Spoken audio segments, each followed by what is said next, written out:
No. You have to change the thing. That's helpful. Nope. There we go. Actually, go to this screen first. All right. So many technical difficulties, and we will not be getting into that at all. Because I'm just an idiot. And that's where we're gonna leave it at. I'm so not good at streaming. But let's talk about um let's turn on some music first. Let's talk about World Anvil and some of the stuff I was looking at in here. I think I've determined that I'm probably not going to use this. We'll be honest, but I think a lot of other people are more digital and digital minded than I am. So I think that this could be really good for some of you. So we're gonna use this as a sort of here's what you could use this for. I think it's more of a wiki, and the biggest thing I wanted was to like put all the details of my world in this wiki and then just go and import it into Foundry. And I found out, unfortunately, that you have to pay for the integration to work with Foundry, with the Foundry module, because then it gives you an API key and all this crap. And I'm not going to do that. I'm not going to pay for another system. However, I do feel like there's a lot of stuff in here that you could use to help create your homebrew world. And again, I'm running, not again, but I'm planning on running a homebrew campaign. And that homebrew campaign is probably going to start in like January or so. And I am hoping to have all of that put together and running mostly in Foundry, but it is in person. So I'm really only using Foundry for the maps and for maybe some of the character stuff if my players want to use it for character stuff, or if we ever have to play virtually, we have it all together in one place.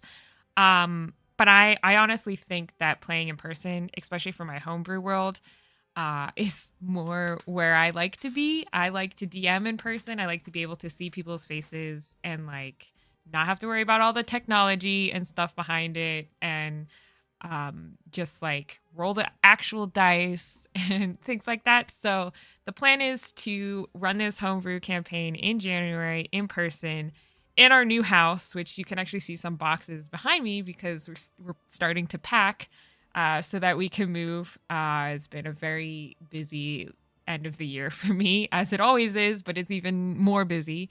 But anyway, so I had some stream difficulties, which we will again not be talking about. So I already started a little bit of this, and I've already kind of determined that I don't think I'll be using this, but I do think it has a lot of good like formatting things that I might try to mimic later. So without further ado, let's just at least look at World Anvil, and you guys can tell me if it seems like something you would use, or if anybody's used World Anvil, they can drop some, tips in.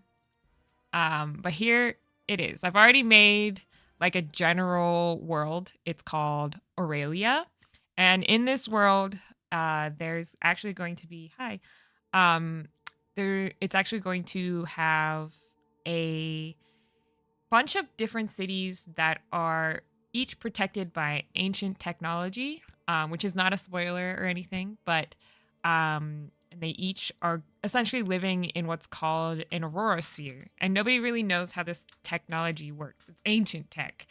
So nobody knows how it works. People have tried to mimic it, but most of the designs and stuff have been lost to time. So it's been in place for thousands of years, and each town is going to have kind of its own government system. There's just a lot of stuff going on in this world. And I want to make it kind of open world enough that the players could go and visit each of these towns and do whatever they want in them. However, there is going to be like a main plot line, which somehow I will tie into whatever they are doing. So there's one major thing that's going to happen in the beginning, which we won't talk about quite yet. But we will, at the very least, start looking at this. So this is the dashboard, and honestly, the whole tool itself seems a little overwhelming. They have this little tutorial thing.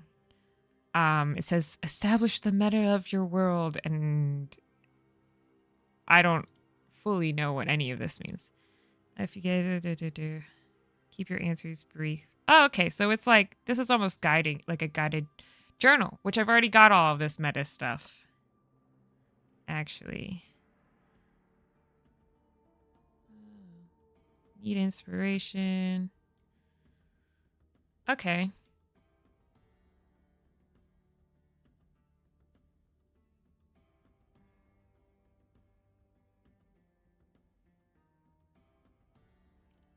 Cool. So we can at least fill out some of this. So this is the meta, right? So what is your motivation for designing or for building this world? So this world is being built for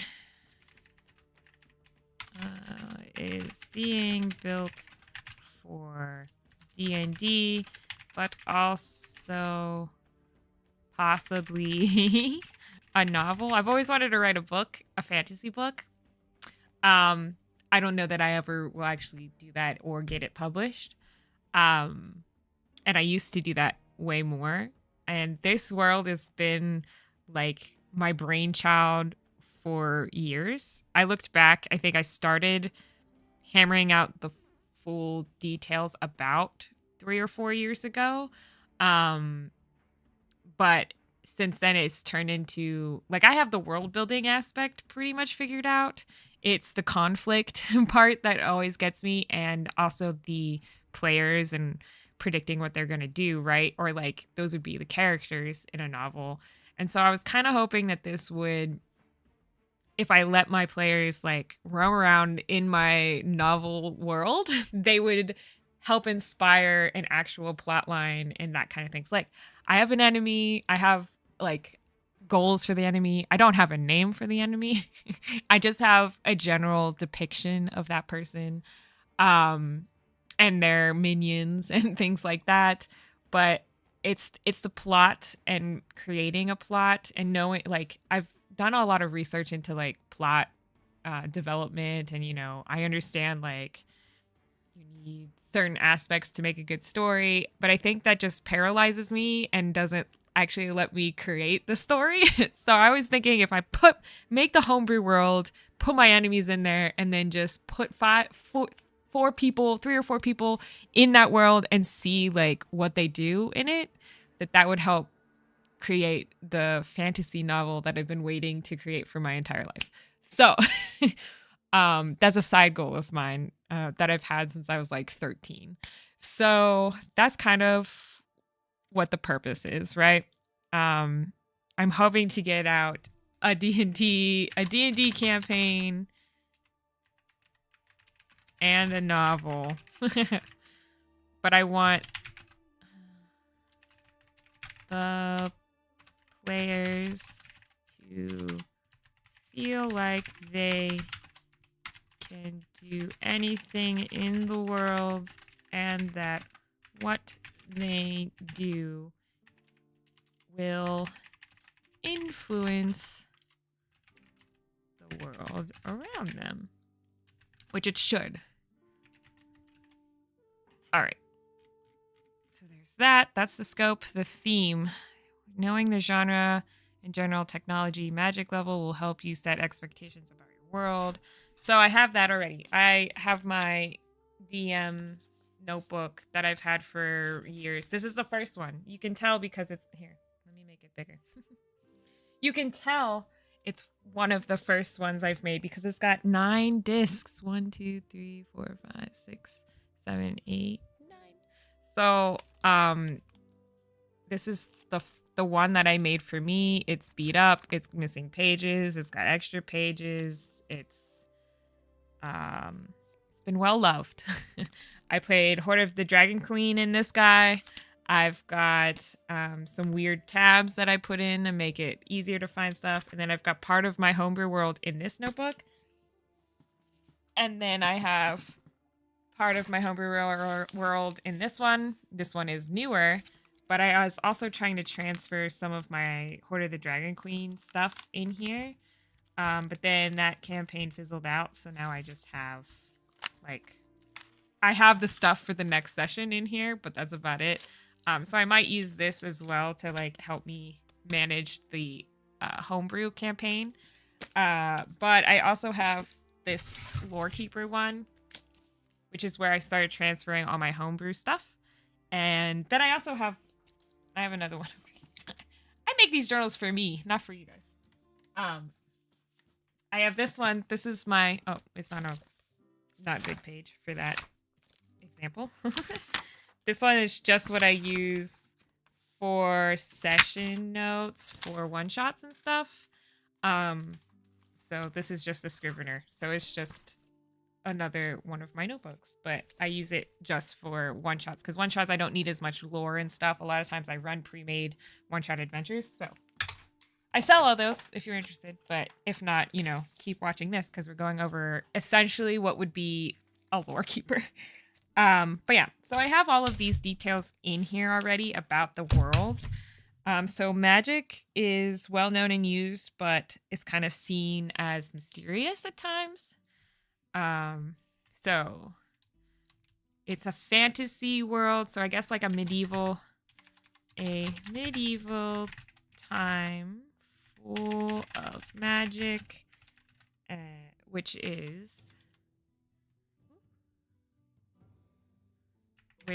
is well known and used, but still seen as mysterious at times. Again, I've written all this out before. The other thing is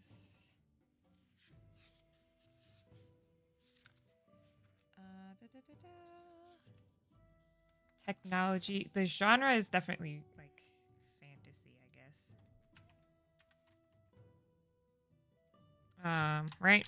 Fantasy, adventure, genre. You have to spell things correctly. Do you want your world to feel mystical or terrifying or both? Should your audience be afraid or moved, filled with wanderlust or wonder, awed by the past or by the future?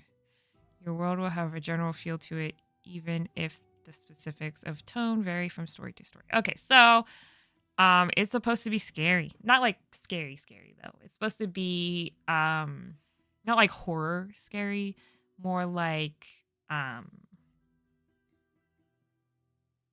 I guess mysterious is a good way of, or like suspenseful. The past is supposed to be mystifying, supposed to be like super intriguing because a lot of their technology again is ancient. It's like an ancient magical tech that they've lost all instructions to, you know?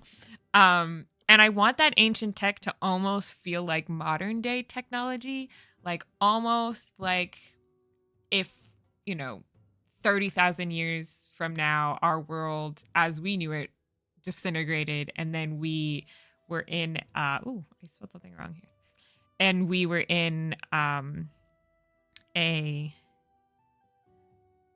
like, suddenly, like a fantasy world. So like you can find, like I even have plans on making things like an old like cell phone. Of course it has to be like a Nokia cell phone or some shit.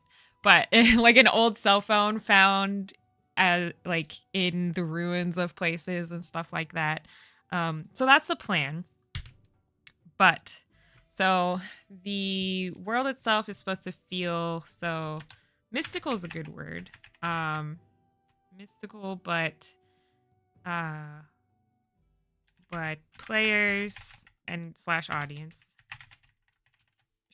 should feel. I also like. There's this anime I watched one time. It was called something Sekai. So what's the English translation? Like when the world's at the world's end or something like that. But essentially people in our time learn psychic abilities, um, destroy the world as we know it, and then thousands of years later, that's where the actual story takes place. And they don't like all the cities are ruined and destroyed, but you're like following these kids, and all the kids have psychic abilities, and they're like training the kids. But like some crazy crap happens. And then you come to realize that anybody who didn't have physical like or psychic abilities was physically changed and meshed their DNA with rats. And so the rat people are like super humanistic, and it's really strange. But they have like you could go through like Tokyo or whatever. Has a step but short or steep, probably a steep but short learning curve. Once you get the hang of it, you've got it and you love it. All right, that's good. Good to know. I feel like it's gonna be more of like a wiki, and so I don't know if I'll continue using it because honestly, and this isn't to say that it's not good or anything, but I have like my own journaling system, and I'm much more of a physical person. So like I have to hand write my notes and stuff, and that's how I remember stuff. But and I'm using Foundry. So I wanted it at first to like mesh with Foundry, but you have to pay to be able to do that. But this might be good even to have to help me figure out other stuff, because so far, like I'm just in this introduction, the meta thing, and it's kind of like a guided journal at that point, which is helpful. But again, I've kind of figured this out. So anyway, we're getting lost. This is what happens when we just do impromptu live streams, and I'm sorry. Anyway, back to here. So do you want it to feel mystical or terrifying or both? Should your audience be afraid or moved, filled with the wanderlust? I want them to feel the call of adventure. Call of adventure. I want them to go and do stuff. I want them to like feel like there's so much to do, that they can change the world to feel like they can change the world and do whatever they want, and it will influence the world around them. They need to be awed by the past, but also feel a sense of doom. Because the past feels very much like our real life present. Okay, hopefully. Yeah, there we go. Okay, so even so that's a basic thing. Agency level, like, yeah, I mean, I've said this several times.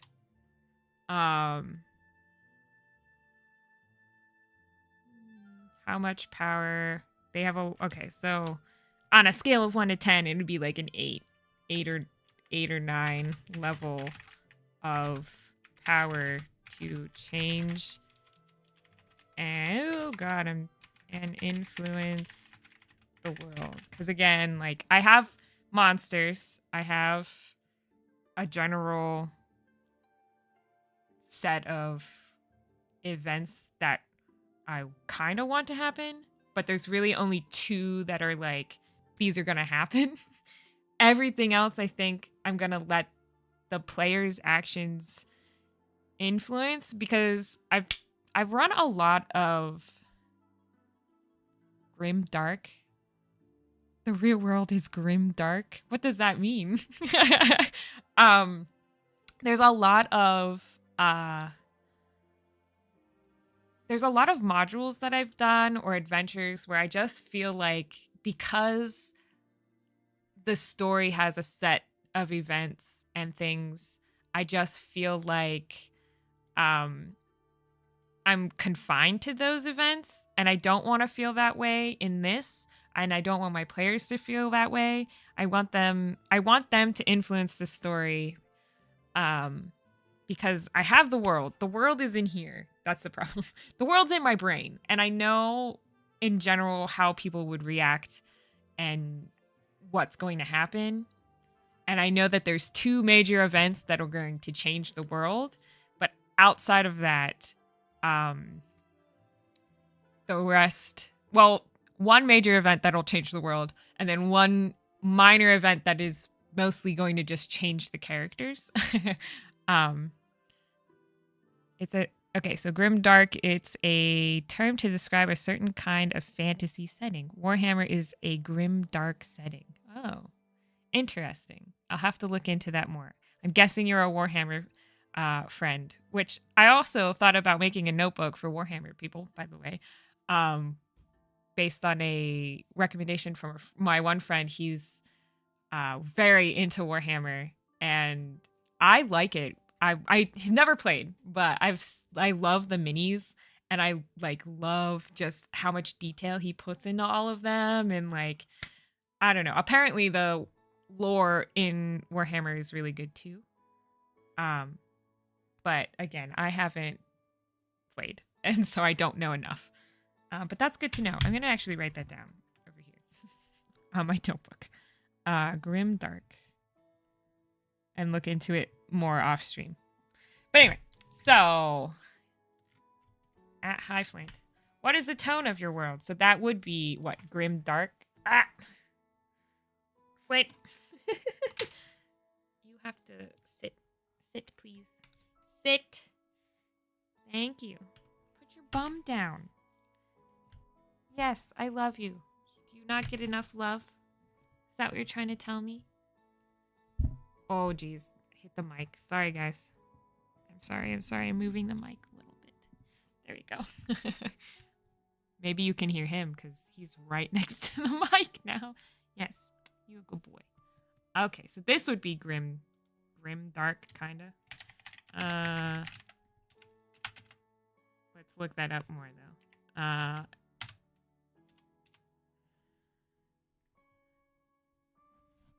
Don't rub on the mic. Sorry. But it's like, yes, a doom and gloom kind of feel. Though I want them to have fun with it. I want the players to not like their everyday stuff not be so doom and gloom, but world ending kind of gloom. What are reoccurring themes which reinforce the genre, tone, and feel of your world? A few reoccurring themes can help anchor your audience in your tone and genre and establish your hook. What 3 motifs, scenes, themes capture the world you're trying to create? Everything's going to be destroyed at some point. And like the ancient technology is like our more modern world destroyed. You know what I mean? So I feel like that's the reoccurring theme. Anything can be destroyed.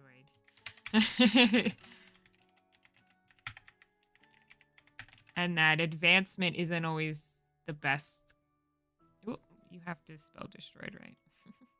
I'm a bad typist. You're about to see how bad. Anything can be destroyed. Technology is not necessarily better. Not necessarily better. So technology, which in this case is like magic, is not necessarily better. And then, hi.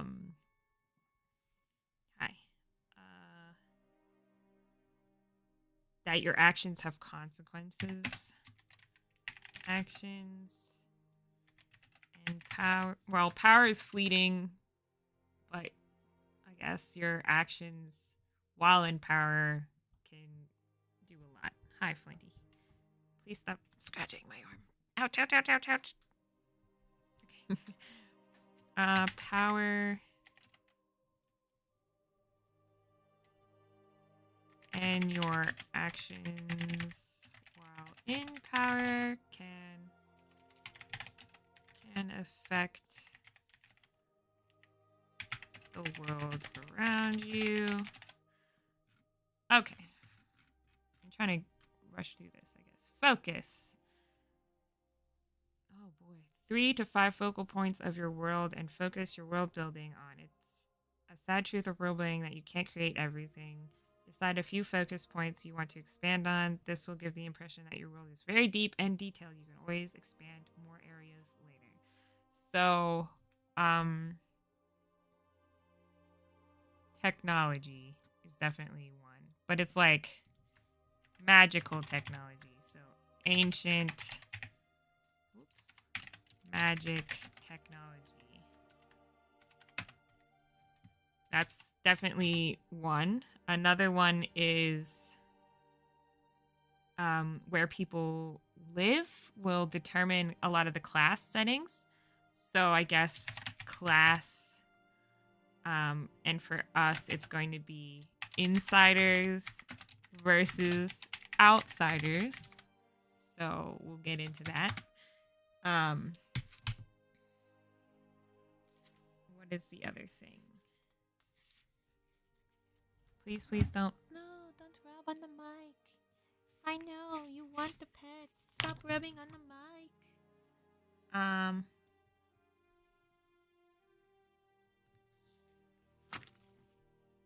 I think that's good for now.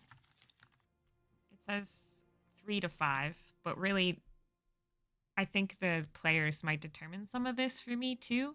Because if they decide they really want to figure out, I don't know, the different like races, or I don't know,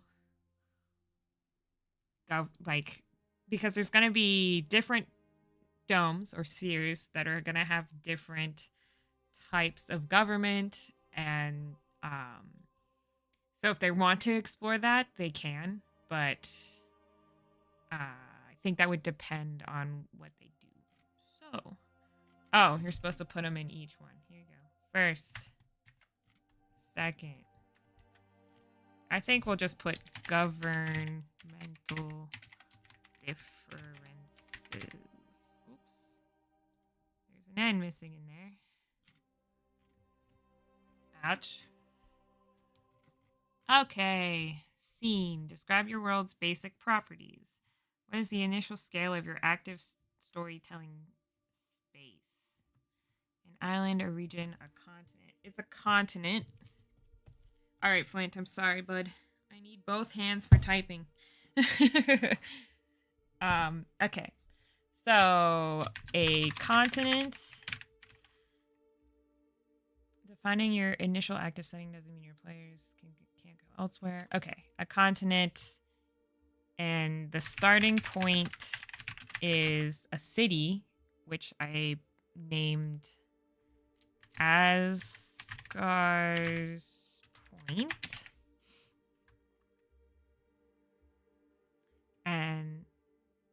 And then the capital city is probably the second place they'll go. I just typed what I was saying. Capital city, which is... What was the name of it? I wrote it down and now I don't remember.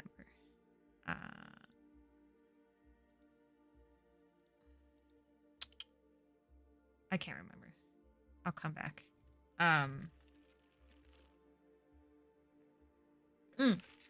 Shimmer Shield. That's what it was. Got it.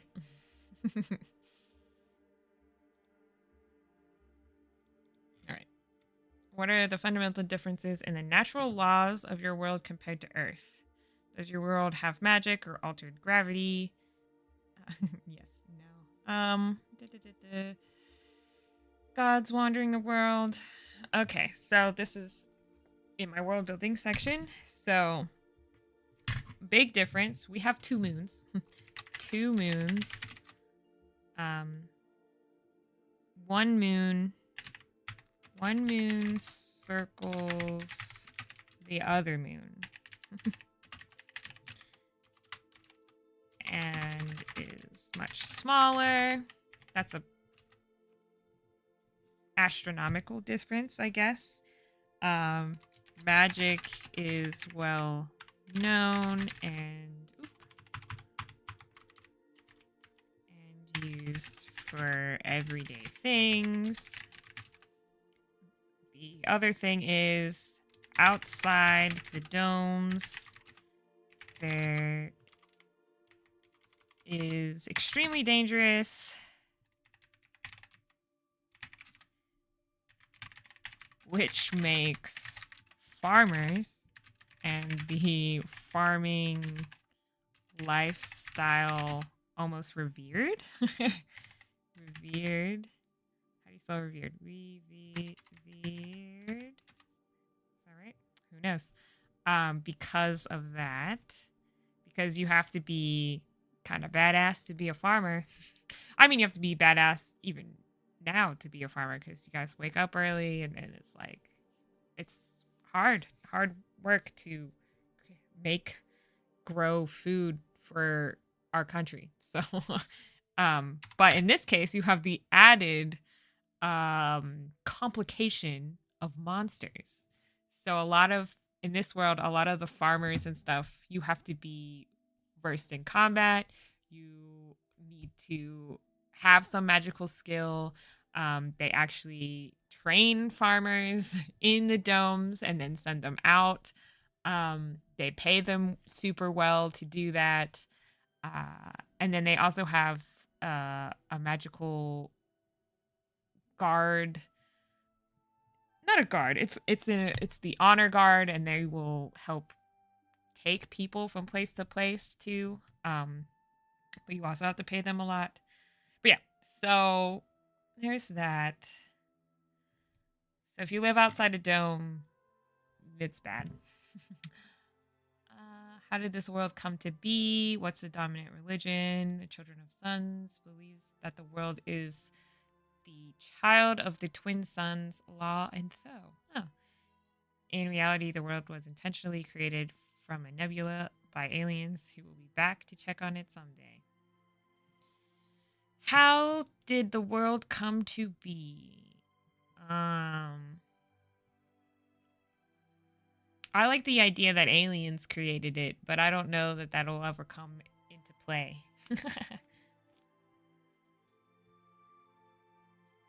They're going to be 5 gods. Instead of 8, which everybody, for D&D in particular, they say make one for each, or pick a god for each category of like cleric domain. So like light, knowledge, you need like a dark one, nature, trickery, war, whatever. Like one for each cleric domain. So in my world, I don't want to have to deal with that many gods. So I am going to pick 5, and it's actually going to be like a family. And then each one of them will have probably multiple aspects of, of their godly power that translates into each of the different domains. So I like the idea that there were 2 gods that were lonely, and they created a planet of some sort. Okay, so 2 gods that wanted a place to go, I guess.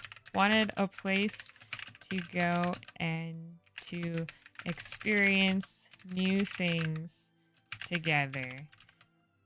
And thus Aurelia. Together. And thus Aurelia was born. I want to say after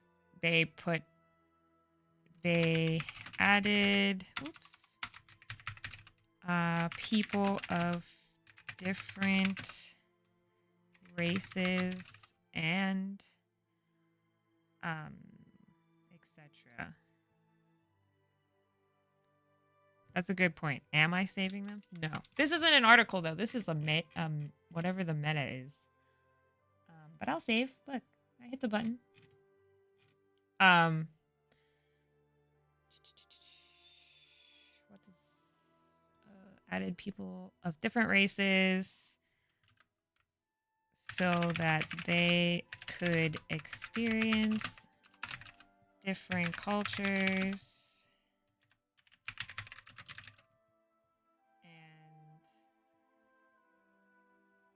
I don't know. That's good. Then they had 3 kids, and 1 kid was evil. That was the basics. I can hit view world meta. Here's the preview.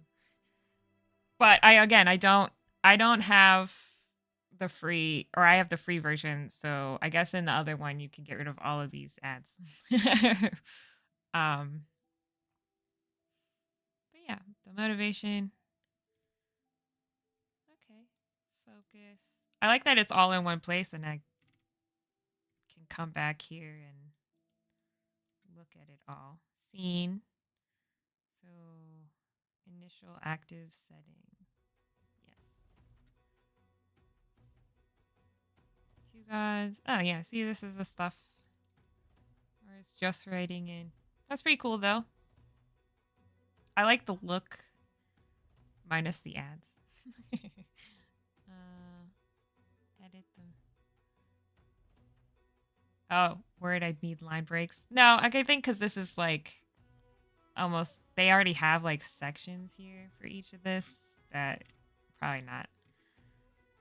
What is the hook or unique selling point of your world? What makes it different? I mean, kind of already went over that, and I would like to get to some of the articles because I started some of them, and then it's like I could stream this, and then people might see whether they want to use this or not too. Each lost civilization, who used to live here, and what's their history. So the precursors used to live here. Precursors. Whoop.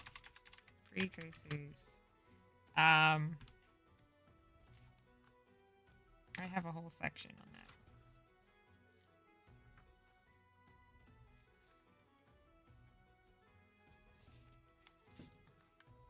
Some of which, so what happened?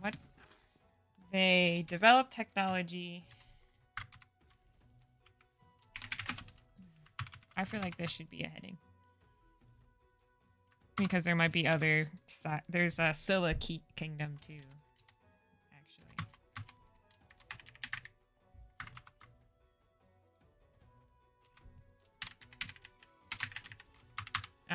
But the precursors... I'm just going to bullet point it, so... I can always make it look better later.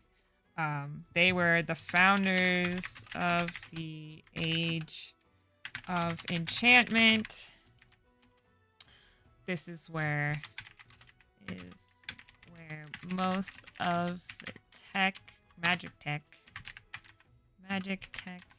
hi Flinty, came from.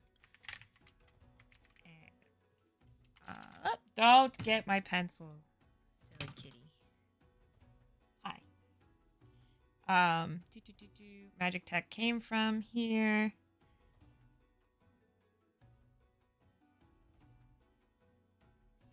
Most of the magic tech came from. They're actually called the Exodus, I believe, or Exodius. Oh, okay. So then, like the Aurora Sphere.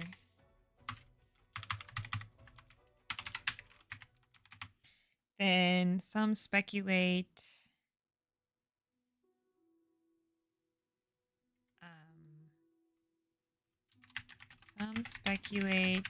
that the gods took them with them when they left this plane of existence.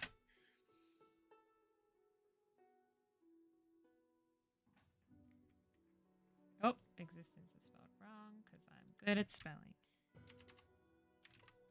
And in the process, the divine beings destroyed evidence of their tech because it threatened to make mortals immortal. Or godlike. But that's just a theory. Okay, and then there was an apocalypse between that. The Scylla Kingdom is different. I have notes everywhere. That's why we're trying this, to see if I could get all my notes in one place. Actually, the Scylla Kingdom is a real kingdom, wasn't it? It was. So it needs to be renamed. Oh, I did rename it.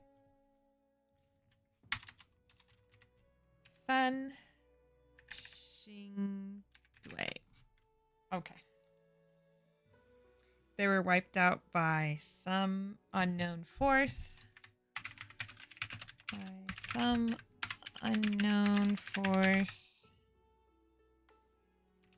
They had 3 queens ruled them.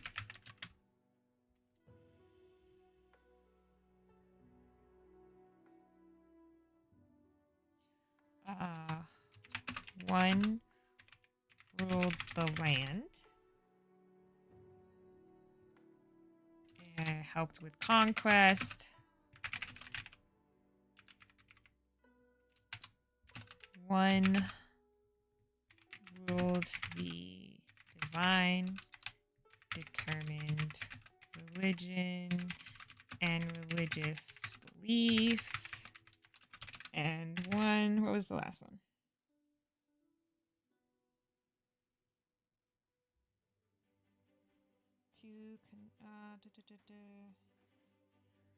One led, led innovation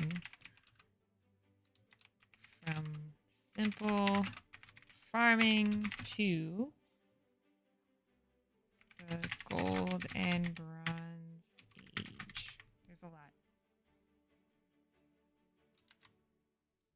So, World Anvil is like a wiki for your world building. People use it for creating D&D campaigns, and then some people use it for like story novel building. It's mostly for that world building aspect though, but you can put in a whole bunch of stuff. And I have all these notes. I'm going to run a homebrew campaign, so I'm trying to find a way to like put it all into one spot. And someone recommended this to me, so I'm trying it out. We're just at like the beginning part of like the meta and that kind of stuff. There's a lot of questions here, but I'm gonna save. I did start playing around with some of these other things, because if I just continue to put all these details, it'll be boring. It'll be a boring stream. So here's the dashboard. So I made some things. So they automatically create some of this stuff. I don't know what the staging area is. A staging area is a place for you to store and organize articles which are not completed yet. Oh, okay, that makes sense. But I made this one. So this is the continent as a whole.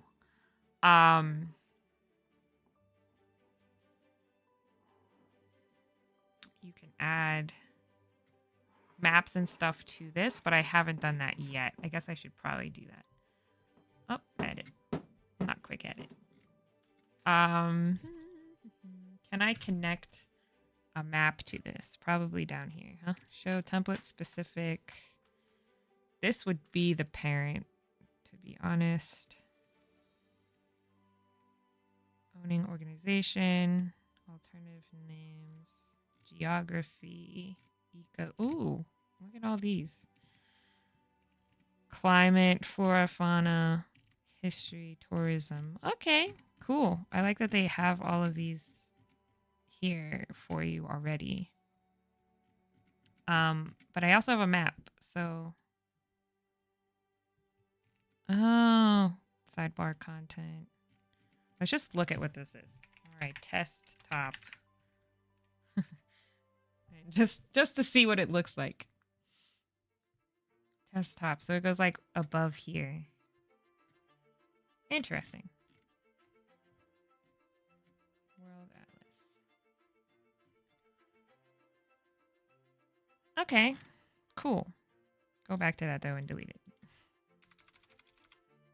So design, article cover, image, navigation. Okay. Cool. Here's the map though. This is the continent. I made the map in Incarnate a while ago, so it's not the best map. It's before I knew anything about map making too. So there's that.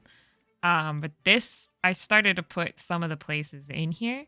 So this is a town where they would start, and then this is the capital of the whole continent. Although I think the whole continent would be like this section, and then this is a separate continent, and then this over here is a separate continent. Like leading to a separate continent, and then down this way would lead to a different island, set of islands and stuff. But edit marker. I want to know how to add the I guess like a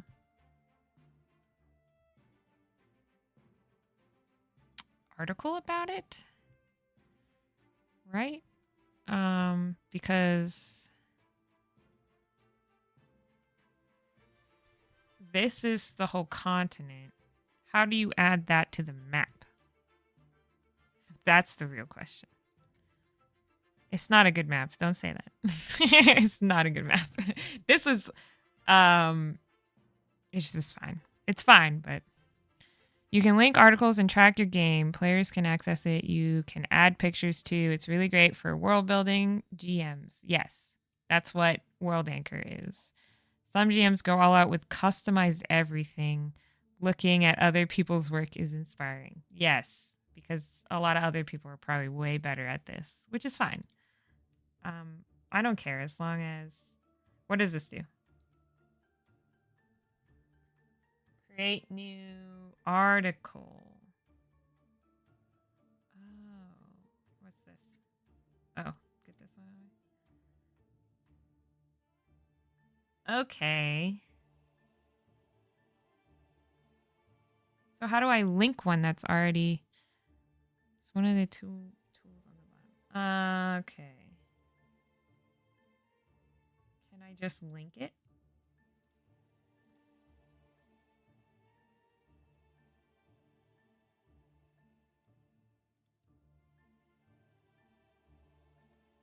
Well, I could create... Can I edit this marker? Oh, Jesus. Oh, I like that it made a little picture thing here. What do you call that? A banner. That's what you would call that. Opens up a pop-up. Asgar's Point. It should open a new... What does it link to? Okay, so we should link it here. A location. Create a new article. And link it. Geographic location. Okay, yeah. It's a settlement. Create and link. Show advanced options. I don't care about that. Okay. Get that out of here. All right, so now it should have a thing. So if I go to articles, it's probably in here. It might not be, but...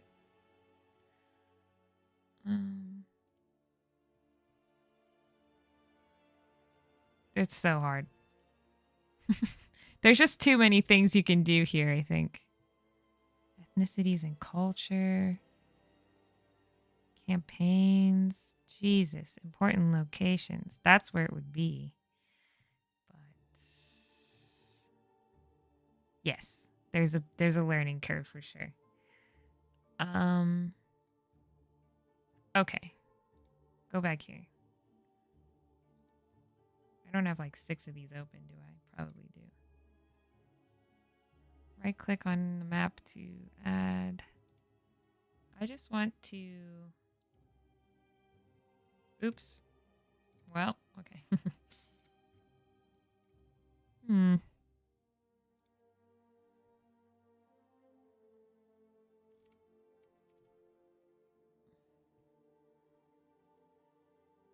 Oh, I didn't. Did I not actually create a thing? Oh, I didn't because I didn't. Okay, it's fine. Asgard's point. Create and link. There we go. And then if we go to. Yay, did it. All right. God, the ads, though, are annoying, I have to admit. Like, I get it, but.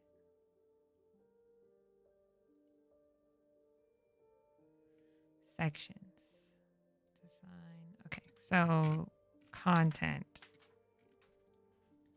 So Asgar's point has several things about it. So one, it has the Aurora Sphere, right? So how long has it been around? A long time. But we'll just put... I don't want to spend too much time on this. I want to actually kind of show off some of the stuff you can do with World Anvil. Though I don't know all of that stuff, so you'll have to bear with me. But I feel like just writing this stuff in here is the boring part. The fun part is like connecting all the articles and all of that. But so we need a basic just description. Whoop.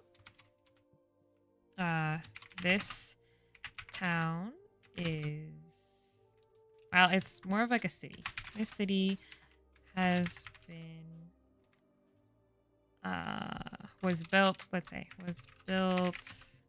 over 1,000 years ago. It is protected by so I know you can do this in Aurora Sphere. And has a council system for its government. Government. Oh, wrong. It's government. It has 4 seasons, all of that sort of stuff. I think, is there sections down here? Yeah, geography. So let's write down some of this, I guess.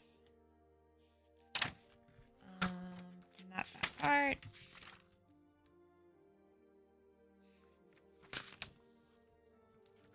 I don't want to get too into this part. There you go. Culture. This is a bad example because I only have part of this figured out. But I have another one. Let's save. So let's create a new point on the map and work on that town. This town here is Floria. It's a small town. We're gonna make it green. Why not? Create a new article and link it. Article title is Floria. Template. It's a town. So settlement probably good. It might have a map eventually, but for now it doesn't. So edit the article. Hi Flint, what is your problem today, huh? I'm gonna ignore that section for a second. Founding date. Oh fuck. I don't have any time. I don't have times figured out. Parent location, it's under Illustria. Founders. Oh, you can add so many things. Oh, God. Okay. I don't have... It's a council-based... on a certain... Well, it's a more like a patriarchy in this town. But the ruler would be the Silver Company, which is not a company, but like in that business kind of sense. But it is a like group. We'll just leave it at that. Additional rulers and owners, owning rank. I think the rank would be something like mayor, or more like master, something like master of trade or something, or like a high council. Yeah, let's do a high council. High councilman. Oh, high council.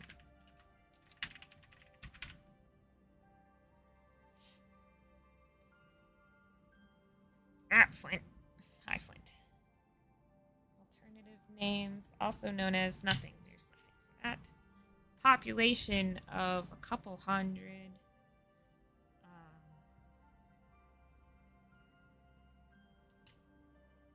Oh, Flint. I would say like 500 to like 750 people live there. And demographics, they are mostly human. But they have...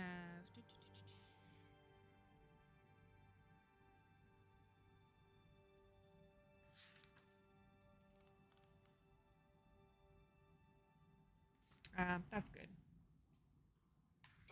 Mostly human. Some elves. So, okay, so we should put a percentage, probably. 75% human. I would say 20%. Actually, it should be more. Let's do 55% human. 25% elvish.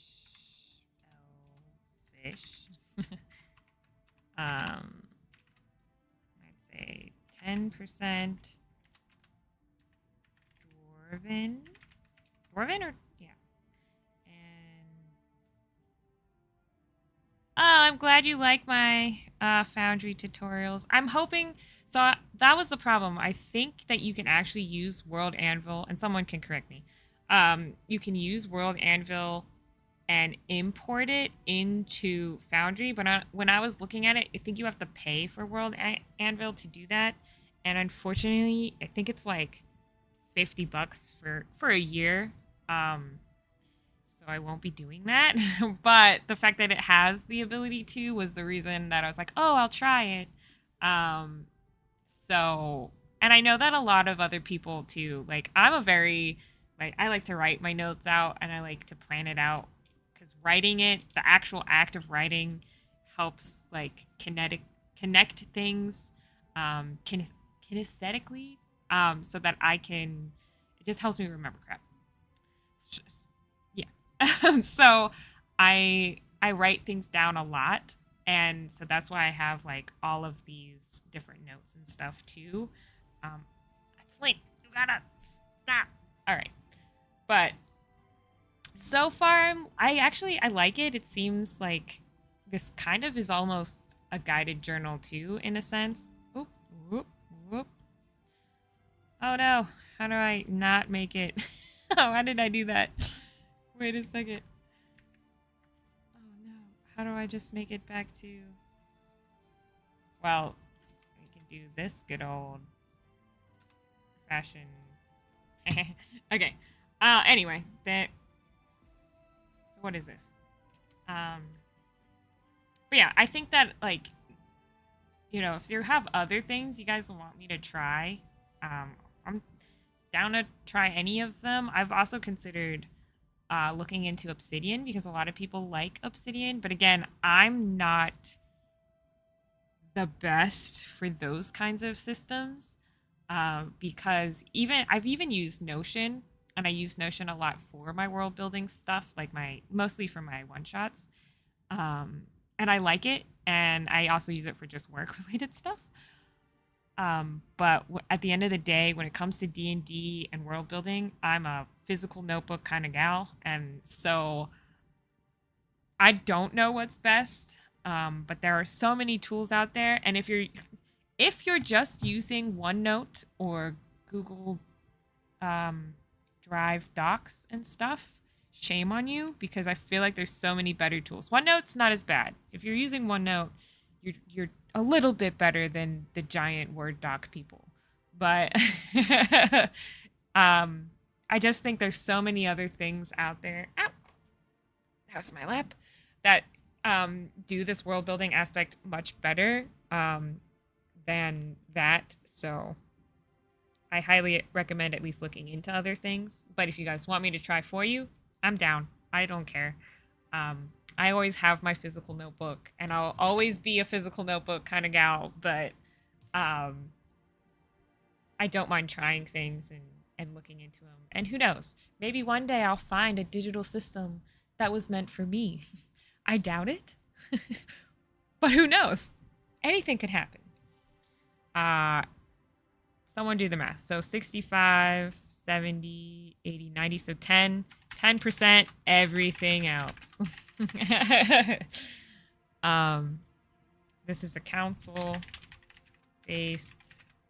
society. Ooh, with a high councilman.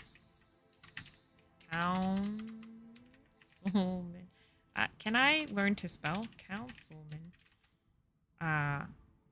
Who has the ultimate say over any internal conflicts or disputes. The physical doc and World Anvil is how I do. See, that's why I'm like, I'll give it a shot. It could work. It might not. I'm also, I want to try this other thing. I don't know if anybody would be interested in it. I have an Apple iPad, and there's this group that makes special brushes for Procreate to make your own maps, like draw it out. And I was thinking about trying that on stream one time, just because I like map making is something I love to do, even though I'm not great at it. But I really like having that ability to actually physically draw it to some extent, because I spent a lot of time trying to learn how to draw and stuff, mostly from my sister. My sister taught me a lot of what I know, but I also like the ability to export my images or import things into it or erase really fast. So I'm more of a digital art kind of person. Yes, I know you have a bunch of those brushes. See, so like I so want to like get into that, partially because I saw some of the stuff you created, and I was like, wow. But also I'm like, I don't know. I like drawing, and I need more excuses to do that kind of stuff. I like being creative. I also just realized it's like 1:30, and I have to go to a wedding in like 30 minutes. So we have to wrap this up. Well, at least get some of this going a little bit. So I have this settlement now. So it's on the map. Floria. The other thing, I have so many notes about Floria. Floria is a town with flowers. Can you tell? It's known for, it's got different districts too. Wait. I have all the information of this town because I ran a one-shot in it one time. Platinum Lily. So So this is the upper class. Upper class and councilmen and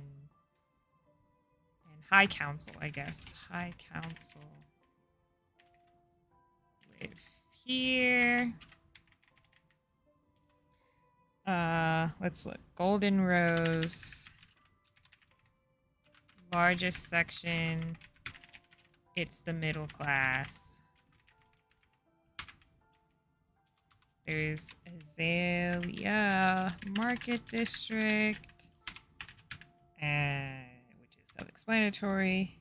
And the Cosmos District, which is much smaller. It's poorer, but it's not like destitute. Poor district, though not destitute. High council, I could get rid of this. Let's match. All right, let's look at it though.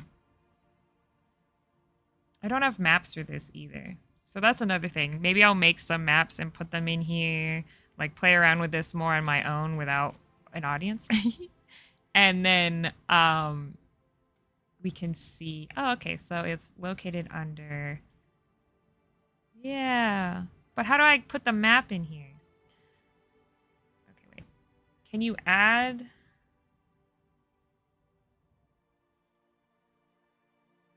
Geographic. It's a continent. A location. Geographic location. I don't want a new one though. Wait. Pause. So here's my articles. Yes. If I go to the world, there's this.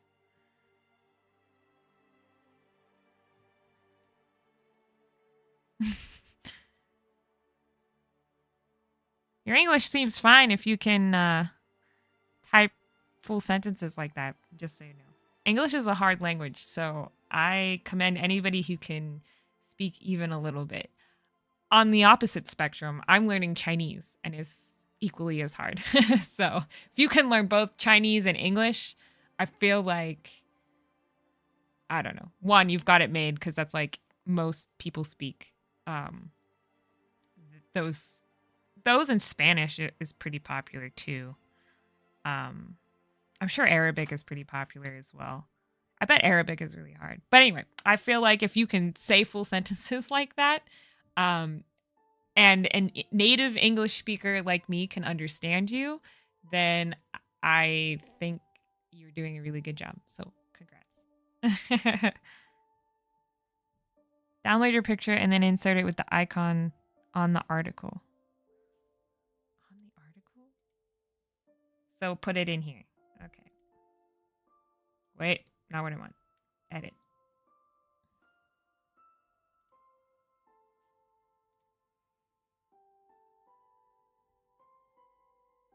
Oh, with the icon on it? Wait a second. Hold on. Because this is a continent.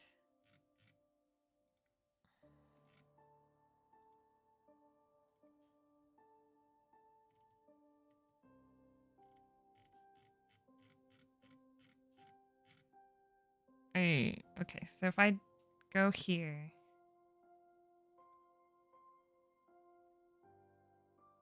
Here's the map. I don't want that right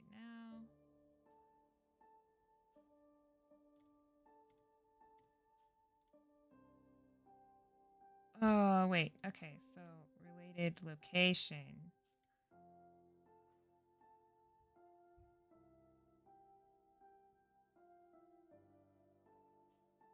A picture icon. Well, here's a... Oh.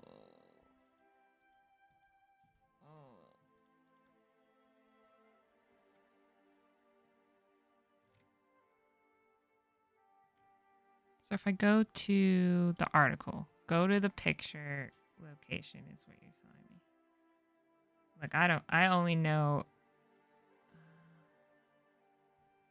picture.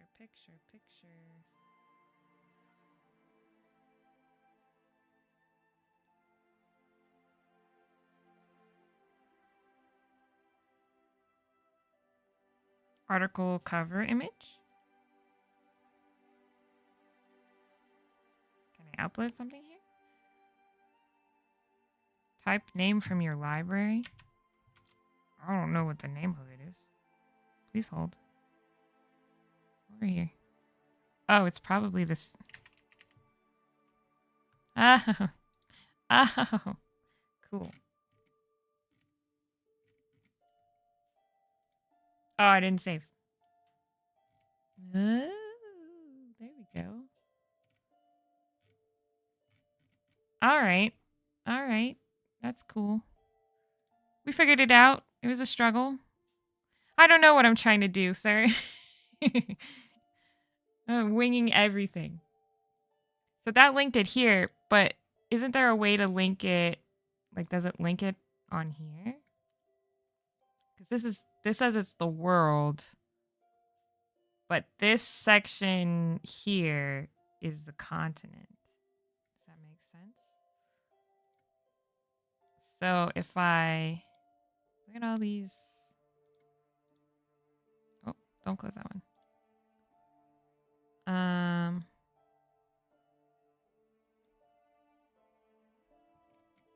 Oh, Jesus. Markers. Marker groups. Marker groups allow you to bundle multiple marker pins and layer images into a single group, which you can overlay on your maps to create alternate views. For example. Oh, so you can have like different layers. Ah. Okay. Because it might be an advanced thing, because it looks like there's a polygon option here. So I could make this whole thing, this whole section, continent that way. But surprise, you have to pay. So, that's okay.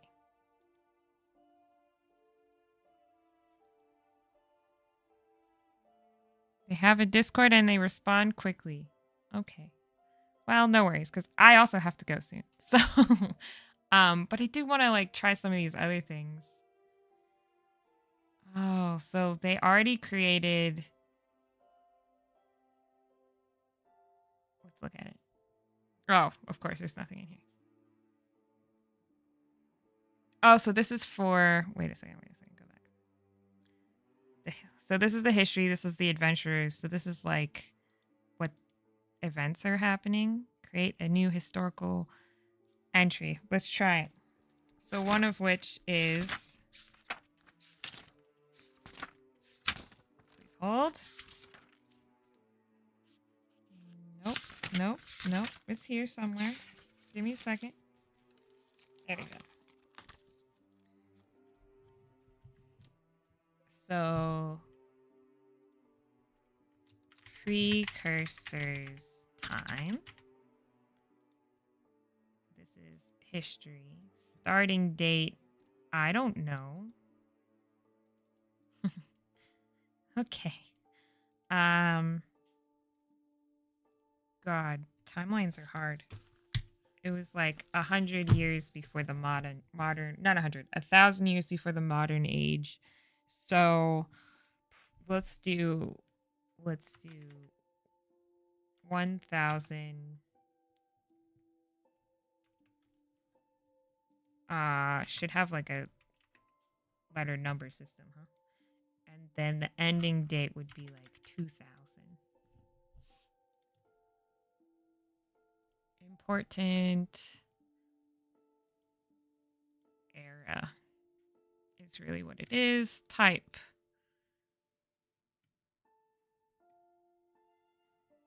Let's see. Era. Founding. Gathering. Life. I think just era is the way to go here. What do you guys think? Era.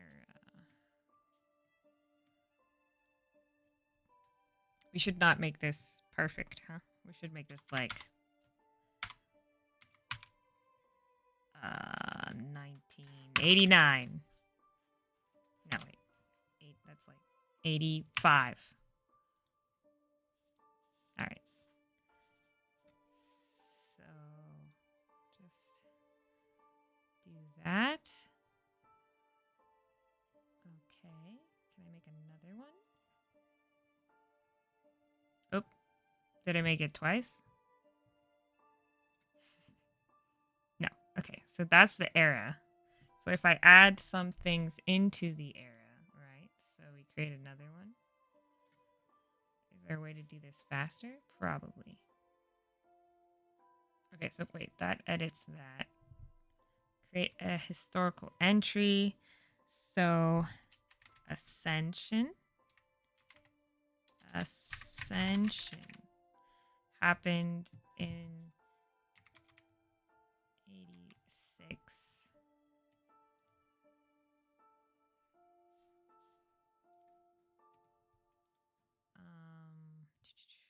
I feel like that's a celestial event. Starting date, same thing. So not this. It doesn't need an end date then. No. Can I go to the timeline now? Did I put it on a timeline? That's good question. No, I didn't. So where did it go? Poop. Dismiss this.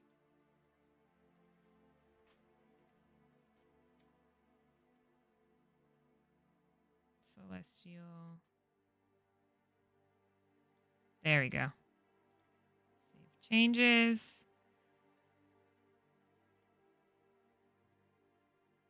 Cool. So you could add more details to this, I'm sure. Create a new historical entry. Let's add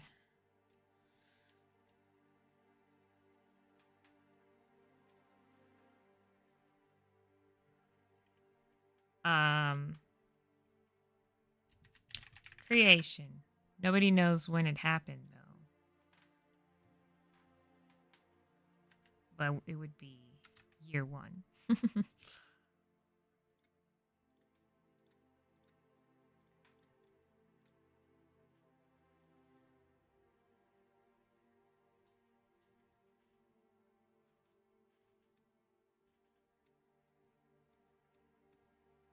don't know what. Okay, military. Okay, look at all these options. There's too many options. Let's just say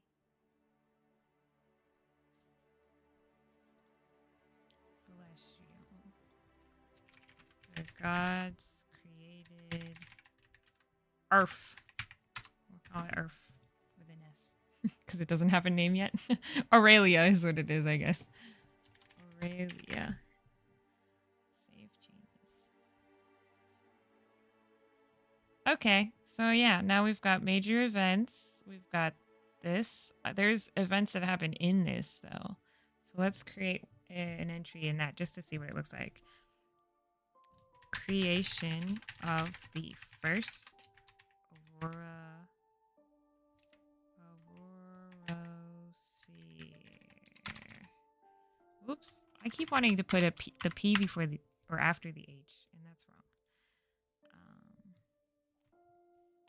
So probably about 1500. No, probably a little later. So like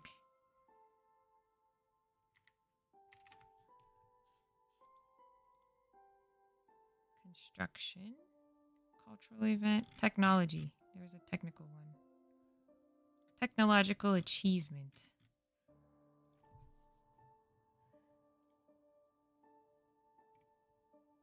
Okay, so it didn't put it in there.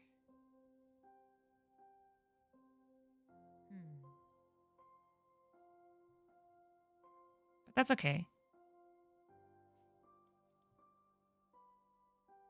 Could be I did something wrong too, but... Oh, and there's boxes here. You can add stuff fast. Actions. Delete the timeline. No thanks. Okay. So you can add an era from right here. Oh, I got it. Okay, so this is probably...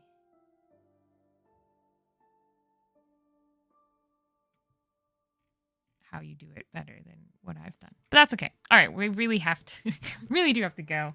Um so far I feel like yeah, this is a good tool. I don't know how much I really feel like I only barely scratched the surface with this.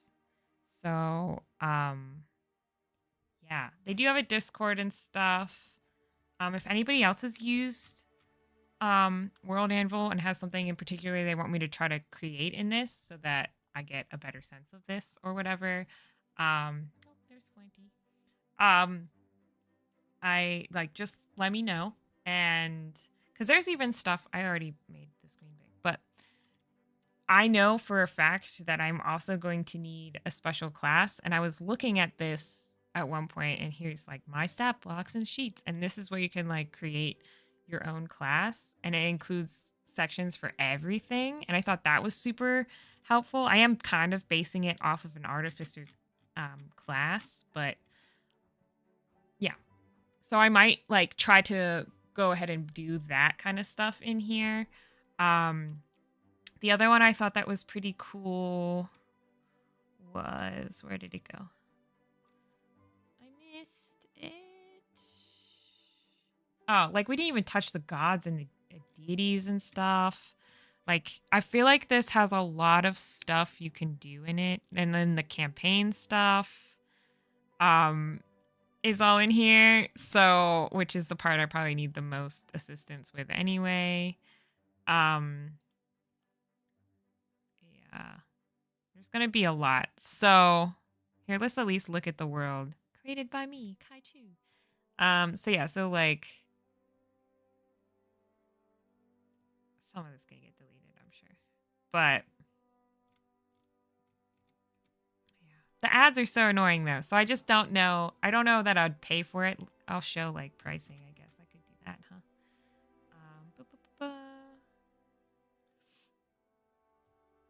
Yeah. So it was like at least $50. Yeah.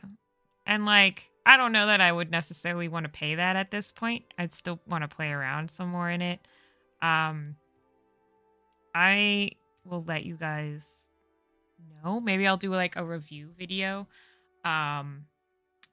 Actually going over like after I've done a little bit more and put a lot more stuff in here, and then I can talk about how I feel about this, because I feel like I don't want to pay for another subscription. I have two. It says I have two worlds. That's interesting. But regardless, I think I'll do that. I'll add like a little thing.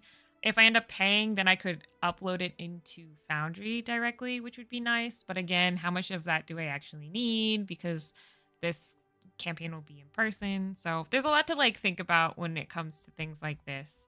If you guys have another world building tool you want me to try out, like Obsidian or what is that other one? I don't remember. Just let me know and I will look into it. There's also other map making tools like Dungeon Fog is another map making tool. Incarnate, which is the one I use for the map in this world. Although, again, I'm probably going to try the Procreate thing. But yeah, so if there's anything like that you guys want me to try, I can live stream it or actually just do it and then make a video about it, which will be much more structured than a live stream. But I'm always down to try new tools and give you guys a heads up. I am very partial to anything that integrates with Foundry, so let me know if it integrates with Foundry. And I think next time maybe I'll do another live stream setting up the world. So this is the world for Foundry. I've already started like with some of my players and stuff are in here. But I have nothing in here yet. So that's another thing we could do is go over world. I tried to use the tool and it didn't work because I don't pay.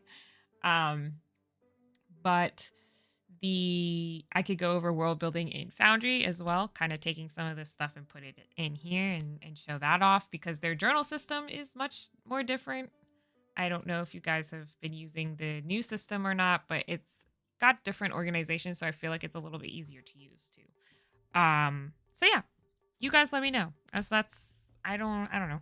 There's a lot of tools and stuff out there for D&D, so it's hard for me to know which ones to try without some little push in that direction.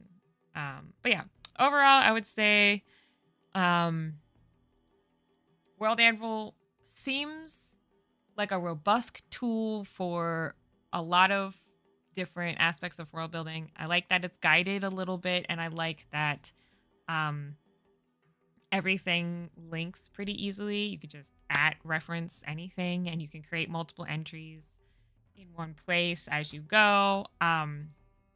So I don't hate it. I just don't know if I'll continue to use it. I will be back in a different video. But yeah, so thanks for this really random live stream. Sorry it was random, but if you want notifications of that, you should subscribe or hit the bell because or both. I don't know if you can do one without the other. Because I am very irregular with live streams and everything. But I am gonna get back on track probably after this week because again I have a wedding today, and then after that everything should be mostly calm except for work stuff. But now that I have help with work stuff, it should be easier. Yeah. So I will see you guys in the next one. Thank you for joining me. Bye bye.